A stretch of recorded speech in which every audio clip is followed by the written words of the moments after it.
When holding a softball, it's important to get the correct grip. How we hold the ball is going to determine how well, how accurate, and how far we can throw it. The most common grip on holding a softball is considered the four-seam grip. We call it a four-seam grip because when the ball is rotating in one full rotation, four seams will travel parallel to the ground.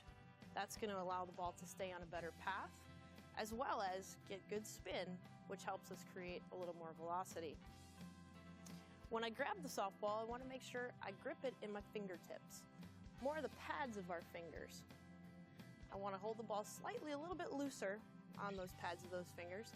I want to avoid getting deep into the back of my palm. That's not going to allow us to have any flexibility in our hand. We want to have the pads of our fingers so that we have room to move and our wrist can be loose. To find the right seams, I can look at the softball, and if I hold it up, I'm going to see a C in the shape of the seams.